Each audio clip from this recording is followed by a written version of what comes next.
I saw online that Fort Nelson was doing a French invasion themed weekend with live gunfire and thought, well, we can't have the French invading, so I'd better go and help to stop them. I managed to persuade the girlfriend to come with me, so I had someone to bore to death about guns. Ha! Bore to death. It's a joke about guns. Oh, never mind. Nelson is not a fort I'd been to before, but they have everything from small swivel guns to 2 sections of the famous Iraqi supergun, which apparently fired a projectile the size of a phone box. If you like engineering, forging, and things that go bang of increasing size, then this is the place for you. All the forts in this area are named after the towns or villages that are nearby. Nelson is the only one named after a person, although Nelson Mandela hadn't been born then, so I'm not sure how they came up with the name. Outside, 3 things caught my eye. One was a large pointy thing that turned out to be the original Nelson's Column. Originally put up around 1810, the pillar itself was replaced in 1899, but the bust at the top is the original. It's over 90 feet high and served as a navigation marker for ships. The other 2 were a huge mortar and a naval gun, a 14-inch gun to be precise, of the sort fitted to the King George V class of battleships of World War II. Naval guns are big. How big, you ask? Well, that's me under it. The KGVs had 10 of these each, and there were 5 ships in the class. That's 50 of these guns sailing around the ocean during World War II, and 10 of them sank to the bottom when HMS Prince of Wales was sunk by the Japanese. Guns like this helped put an end to the Bismarck and the Scharnhorst, for example. From where it was mounted in the fort, it stated that if fired, it could fire clean over the Isle of Wight. Sadly, they wouldn't let me fire it to test that theory. Inside the museum, they had guns. Lots and lots of guns.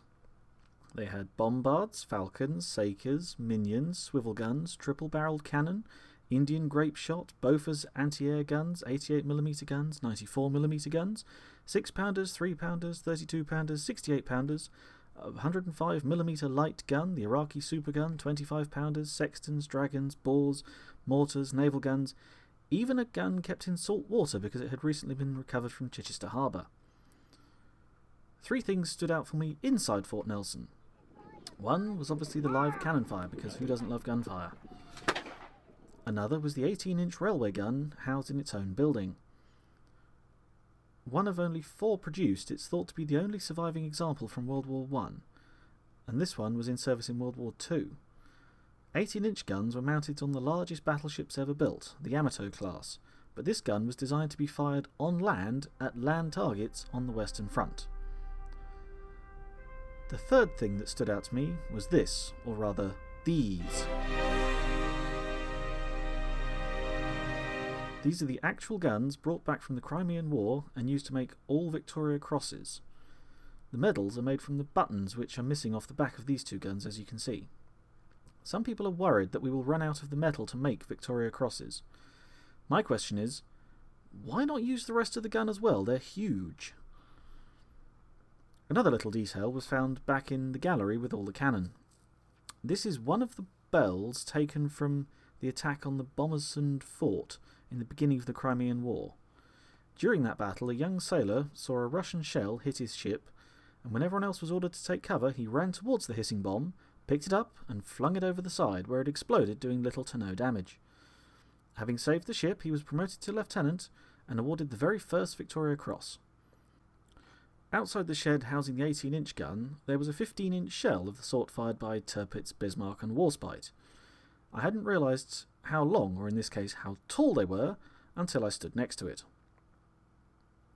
Ah, HMS Warrior, the first iron-hulled battleship in the world. It's only a model. Shh! There were reconstructions of kitchens and some reenactors had set up their tents and equipment. I wasn't allowed to play with the fireworks, unfortunately. There's a big Ottoman siege gun, technically a bombard. The Iraqi supergun was designed by Dr. Gerald Bull, a Canadian who built superguns for the US to fire things into space, which made it cheaper than using a rocket. He used a concept developed by the Nazis with their V3 guns that built a massive gun into the side of a mountain that could fire at targets tens, possibly hundreds of miles away. Bull had this built to look like an oil pipeline to ship it to Iraq.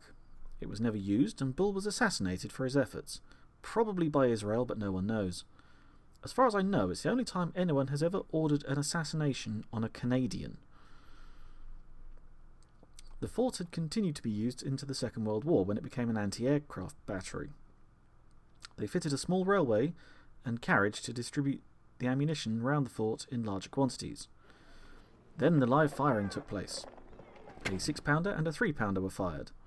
The 6-pounder was manned and loaded by adults, and the 3-pounder was manned and loaded by teenagers and children, some of which were girls! Huh, I'll be giving them the vote next. Each gun fired twice on its own, and then they tried to fire both at the same time, except the first volley of the day misfired in the 6-pounder.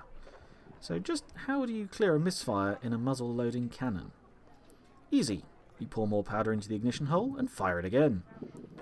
Much simpler time, wasn't it? In the building that housed the sexton, the 18-inch gun and the VC guns, there were a few other bits of artillery that I didn't expect to see. Things that looked like crossbows, catapults, and possibly a Roman scorpion, but I could be wrong. This 25-pounder had the cap badge of the Honourable Artillery Company, a regiment I very nearly joined at one point. As well as guns, and more guns, they had a couple of bits of armour. One had been fired at with armour piercing, and the other with high explosive squash head, or hesh. Armour piercing just punches a hole straight through, but you'll notice the hesh doesn't. Those of you who play things like World of Tanks might be wondering how hesh works so well. The percussive force of the explosion ruptures the metal inside and sends splinters out like a giant shotgun blast.